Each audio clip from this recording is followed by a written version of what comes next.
Yeah, my peeps. Nighttime, nighttime. Well, you don't know we do our thing, you know. First off, a big up Father God. Saying to keep you one more day up on top of the earth and give you life. Because you don't know the life are the greatest. Right? Well, big up all my subscribers and keep on subscribing to the Yardman Second Chance show. Because we elevate and motivate the youth them and inspire them. Well, today, you know, we are talking to the youth them same way, you know, we are take up badness, you know. Make them know say, yo, watch out now, badness no pay no youth. Cause some more serious man than on the pass already. And with them there. None of them know they about Starkey, Kappa,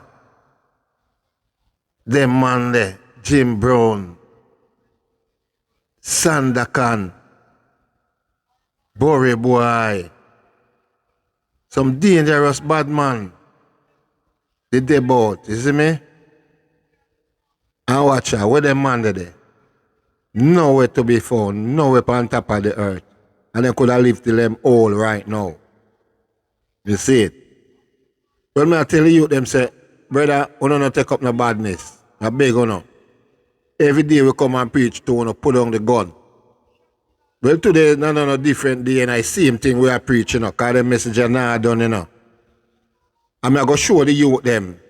Because it look like you never know what go on. If you not dead by gunman, uno cronies are going to kill you now. If police no kill you now, uno cronies are going to kill you now. I will not end up in prison. Saying? So, uno have to know what I do. Saying? And leg of the badness. I'm going to show you a video. Because I know for you, I'm going to hear about Sandokhan and say the man there was bad man. But I'm going to show you a video right now. To show you who the real Sandokhan was. Take a look by your video. Wayne Sandokhan Smith will forever be remembered as the man who attacked a police station after police treated his wife in a rough and unpleasant manner. Smith was born in 1962 and grew up in poverty on the hard streets of Kingston, Jamaica. He was academically challenged. On leaving school, he immediately got involved in crime and was soon arrested at age 17 for robbery.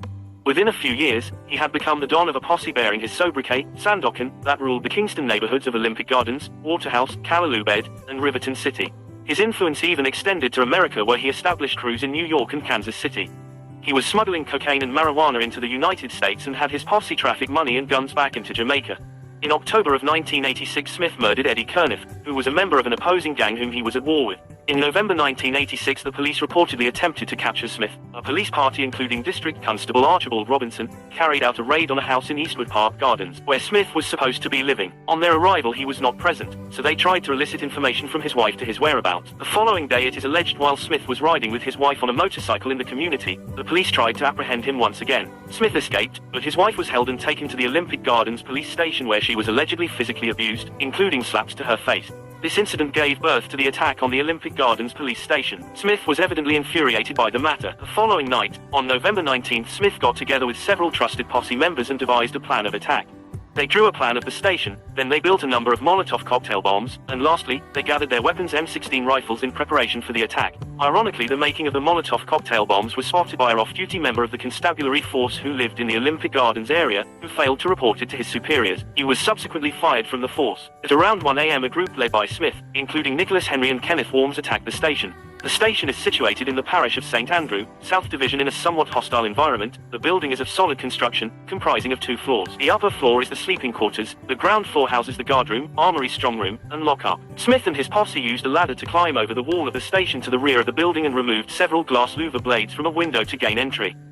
2 of Smith's men immediately rushed the barracks and shot and killed Sergeant Cummings and Constable Thomas, who were asleep. The other killers rushed to the guardroom, where District Constable Robinson was the station guard. The guardroom was locked and Robinson was having a nap at the desk when he was awoken by a noise, and made a run for it and was cut down by bullets at the entrance to the station. The killers then looted the strong room, taking an unspecified number of weapons including M16 rifles. On leaving, they bombed the station with the Molotov cocktails, setting off a fire on the ground floor, destroying documents and records.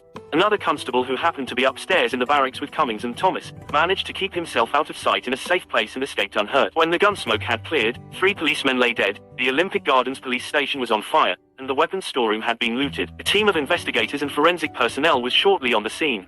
Every available cop from Mobile Reserve, flying squadron within the division of St. Andrew South was deployed, including Detective Sergeant Cornwall Biggerford. The immigration officers at both international airports were alerted. One of the Molotov cocktails thrown into the station had failed to explode. A fingerprint expert recovered a fingerprint. It belonged to Kenneth Worms. The police raided his house in Waterhouse. During a confrontation, Worms was shot and killed and an M16 rifle was recovered. Another breakthrough came that same day when Nicholas Henry was caught, again in Waterhouse. A number of weapons stolen from the Olympic Gardens police station was recovered, and Henry cooperated fully with the investigators. He gave a full statement outlining the account of the attack and the murder of the 3 policemen. Raids were conducted all over Waterhouse in search of Smith. In one house, the plan of the Olympic Gardens police station was found. Then, by a stroke of luck, Smith appeared at Sangster International Airport in Montego Bay attempting to leave the country. He was in possession of false travel documents when an observant immigration officer detained him. Wayne Smith and Nicholas Henry were charged with murder, arson and robbery. However, on September 17, 1987, Wayne Smith escaped from the police lockup at the Home Circuit Court. The following day, Smith turned himself in, accompanied by his attorney. According to Smith,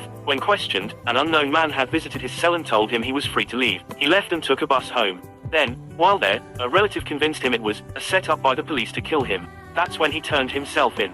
The police disputed this account. A trial eventually took place and Smith and Henry both denied that they took part in the attack on the police station or that they had anything at all to do with it. Smith claimed he was beaten by the police and forced to sign a confession. However, on March 17, 1988, the jury returned guilty verdicts on each of the 3 counts of murder against each accused. The sentences of death were then pronounced. Smith was at the end of his rope sitting in his cell on death row facing 4 walls. On June 15, 1988, Smith miraculously engineered another prison escape from death row at the St. Catherine District Prison. 4 prison warders were suspended as a result of an investigation. He was now the most wanted man in Jamaica. Within weeks of his escape on July 12, Smith engaged the police in a shootout on the Spanish Town Road, near to Riverton City. He was shot and wounded by the police but managed to escape once again. 10 days later, he shot and killed Moses Breda Bent in Riverton City. 4 days after that, on July 31st, Smith and several members of his posse took 16-year-old Robert Winter from his house on Trelawney Avenue, Riverton City, and accused him of being an informer. They tied the young teenager to a old car and literally stoned him to death. According to intelligence, Smith was now operating from Riverton City, which was also the base of the feared Natty Morgan gang. It was said Natty Morgan wasn't happy with Smith for bringing so much heat onto Riverton City that interrupted his criminal activities. However, on September 8, 1988, jungle justice was administered to Smith. His body was found in bushes with multiple gunshot wounds, believed to have been inflicted by the Natty Morgan gang. The irony of it all, the bullets that killed Smith were fired by one of the M16 rifles stolen in the attack on the Olympic Gardens police station. So you swear me I tell her, if your friend them not kill you, you know. Saying, a police are a killer in the badness world. So you see how them man they did bad? And where them there now? Sandokhan. How them man they did bad? See? And them crony them killing because some next bad man I say boy might bring heat in the place. I end up done him. You see me? So badness no pay, brother. I don't know, you know, a yard man second chance and I like the youth them, you know. I'm gonna see what go on with the badness world, you know. And see some man who did real bad and what become of them. So, I know if you make the choice in a youth, choose the right road. Saying, choose the right road so you can live a life, because life are the greatest. Saying, and a yard man second chance, you know. I saying peace and subscribe to the channel. You don't know, we out.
So you see when I talk about people, badness no pay. So youth man, youth them we are run down badness. When you listen, the yard man second chance I tell you now. Saying badness no pay, brother. When you see real bad man what happen to them man that is some bad man. And you see what happen to them, the moon a crony. Them find him dead. Right? So don't have to pick up badness youth. That them go to school and leg out the badness. Saying, but a yard man second chance I try show and say what? Badness no pay. That we are talking about today. Badness no pay. Saying, so keep on subscribing to my channel, you know.